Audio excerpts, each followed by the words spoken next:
Roll call and declaration of quorum, please. Mr. Lau. Here. Mr. Tillman. Here. Dr. Matusik. Here. Mrs. Charmison. Here. I'd like to welcome all our guests this evening. I see that no one has signed up for public comments tonight, and I didn't have anyone contact me prior to the meeting. Yes, sir. Then we will move on to the consent agenda. Are there any items that the board member would like to pull out for individual discussion? I have none. Then I will move that we approve the consent agenda as presented. Second. Mr. Lau. Aye. Mr. Tillman. Yes. Dr. Matusik. Yes. Mrs. Charmison. Yes. Okay, regular business, presentation of the annual dropout and college remediation report for the 2022-2023 school year. I'll turn this over to high school principal, Mr. Faulkner.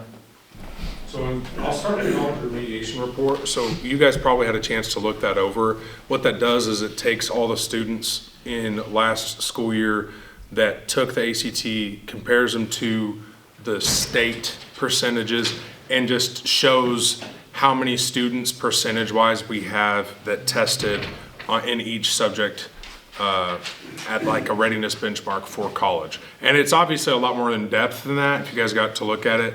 I guess if you have questions about it or if there's something you want to know about it, we can talk more about that. But the annual dropout report, so, and Mr. Sternberg, I told Mr. Sternberg I won't talk about this for a super long time, but each year, if you have a student that transfers out of your district that then doesn't re-enroll in another school, whether that's they transferred out of state and actually did enroll in another school, because once they leave the state doesn't track it anymore, or whether they withdraw and say, I'm going to go to XYZ school or whatever, they are claimed at the end of that school year as a dropout. So what happens is they go up with that cohort. So in 2 or 3 years after that graduation cohort, on accountability, they'll open it up for me to submit a DVR to like reconcile them being a dropout. For example, I did this for last year's dropouts, well, it wasn't for last year's dropouts, it was for a few years ago, but I was able to enter a DVR, and I had to call a school in Texas, a school in Illinois, and I can't even remember where the other one was, but there were 3 that moved out of state and didn't actually drop out, but since they didn't return to a school in Oklahoma, we were having to claim them as a dropout, so now we shouldn't have to anymore. For this year, like I said, we can't do that until after that cohort year, after they've already graduated, and I think it's 2 years after that cohort year. But we had 2 dropouts last year, a sophomore and a junior that we claimed. So that's all I got. Do you know the percentage of students that are taking the ACT that go on to apply to college and attend? You mean the percentage of our students? Our students. Okay, so I don't know the exact percentage offhand, but I would venture to guess it's probably about 80% of our students, 85% of our students that then go on, and you said go on and enroll in college, yeah? Enroll and attend college, yes. I would say about 80%, at least of last year's graduating seniors. This year's graduating seniors, we have a lot more interested in going into career tech or just entering the workforce. So this year's percentage of kids will look a lot different. But of course, the state still makes every junior take the ACT tests. And so there will probably be several that, several more this year that do not go on and attend college, but did have to take the ACT. So it's going to continue to be mandatory As of right, as a junior? As of right now, yes. And like, for example, that's something we've talked about with like the report card.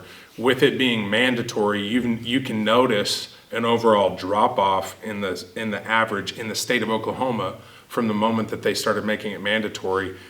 The whole state dropped by like 2 or 3 points average. Right. And so for us as a school, whenever they started tracking all of that, I think we're going to start to see it trend back up. But for the last couple of years, it's been relatively low. Our academic achievement's been low. But you've got like I said, especially like this senior class, the majority of those kids don't, I shouldn't say the majority, that's not accurate.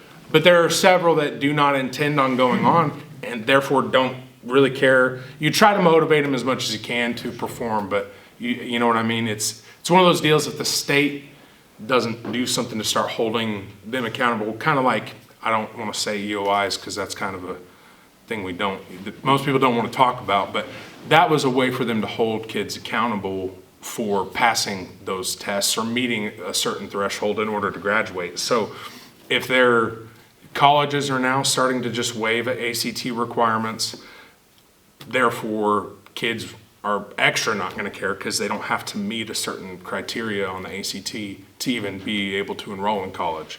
And that's not every university, but there are several that are dropping those or waiving those requirements. So. What preparatory classes are there? So in the school day, we don't have any prep classes. We've talked about adding them.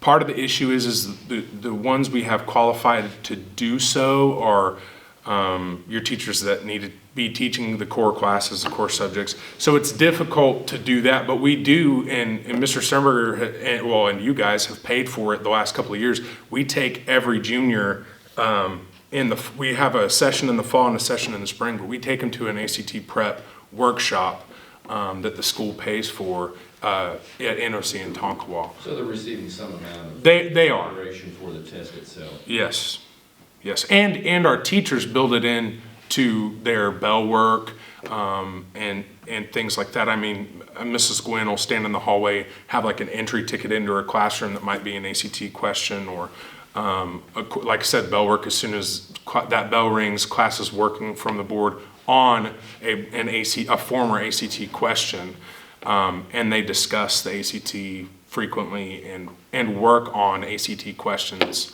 throughout the school year too. It's just not, we don't have a standalone class. As of right now, we've talked about adding it though. So if you, like the career tech and trade school kids, it's still successful, so counted against this area if we know that's what they're gonna do and. What do you mean? It is, all schools are counted All schools regardless. are- Yeah, oh yes, yeah, The state yes, hasn't decided whether it's career Yeah. bound or not. Okay. Yeah. Okay, yes. So those kids that, because that's still successful, I just didn't know if there's another area that would be, yeah, and the state doesn't differentiate. I wish that they would, or that they'd let us have maybe a cap on.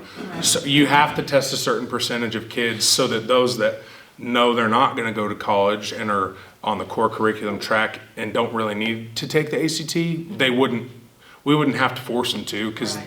that brings our average down. right? One of the other suggestions we've had too is, as superintendents and just everybody, is that's fine, make every kid take it, but when we get our results back, have an overall, then also have college bound. Sure, yeah, And then have yeah. non-college bound. That way, though, whatever the students mark, it would be. Right. So that way you could see kind of the difference. So is it mandatory by the state, or are they just trying to standardize to see where all the schools, how they measure up? Just so it's a consistent rating system. Consistent rating. That's the one thing is it is consistent that way.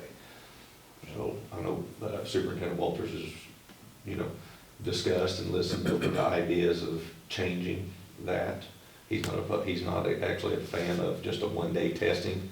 I've given examples before where kids will take it on a national testing date and have, a high 20 score, and on the testing day, they had something going on and didn't show up.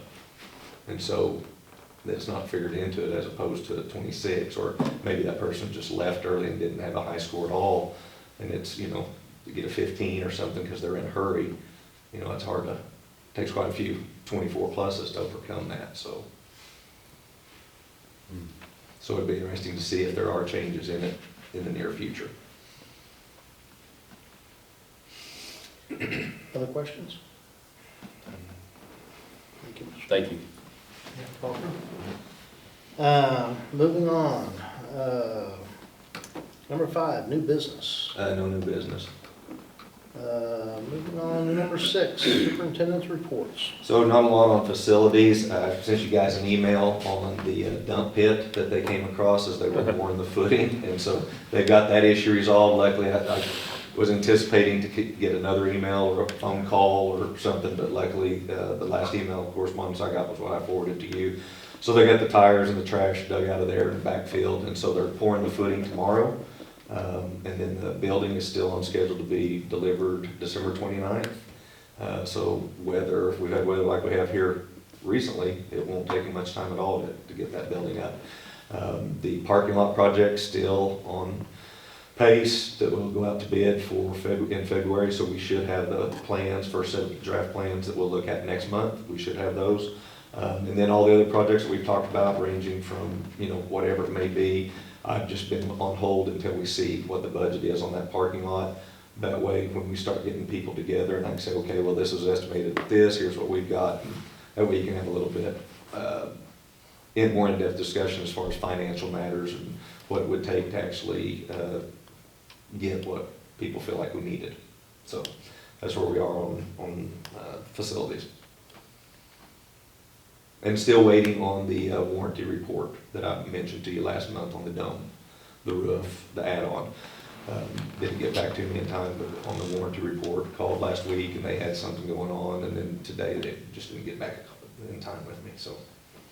Did the lights already get put in the auditorium? So on the auditorium for that we're doing on that, no, they have not.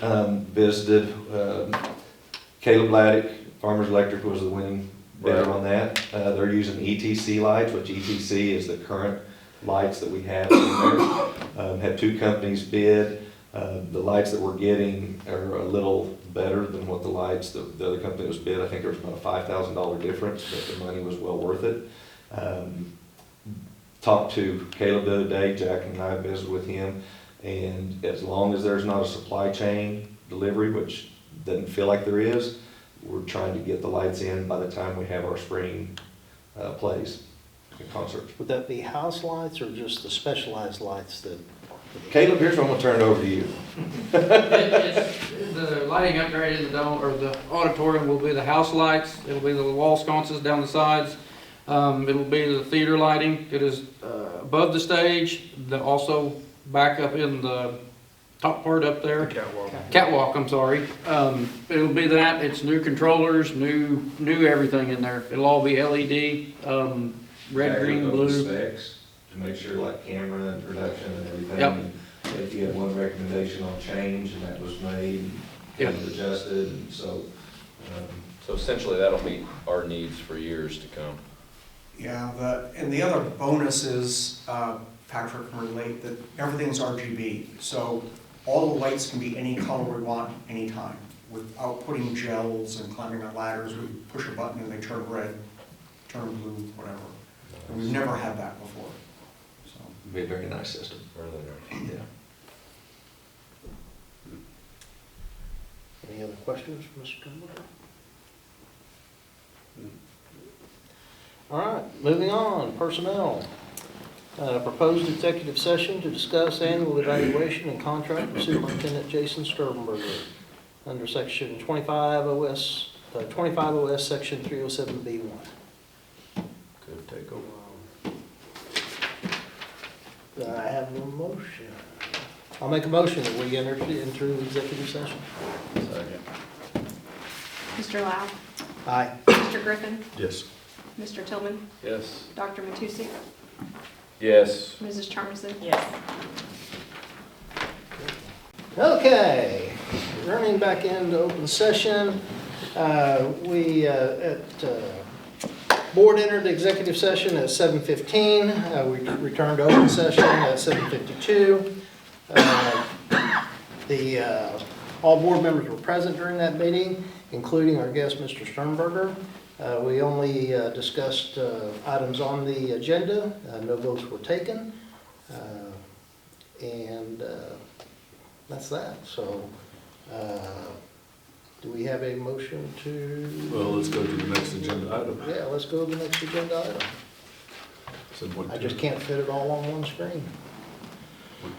Yeah, 7.2, discussion and possible board action regarding superintendent's contract. I'll make a motion to approve contract for Superintendent Jason Sternberger for the 2023-2024, Second? no, 24, 25. 24. gosh darn, that's right, 24-25 school year. Second that motion. I'll second that motion. Second my second? Whatever. Mr. Lau. Aye. Mr. Griffin. Yes. Mr. Tillman. Yes. Dr. Matusek. Yes. Mrs. Charles. Yes. Seeing no other business, I would entertain a motion to So adjourn. moved. Second. That was me. Let Mr. them Lau. manage. Aye. Mr. Griffin. Yes. Mr. Tillman. Yes. Dr. Matusek. Yes. Mrs. Charles. Yes. Look at the minutes at the next board meeting to see who she credited Yeah. that.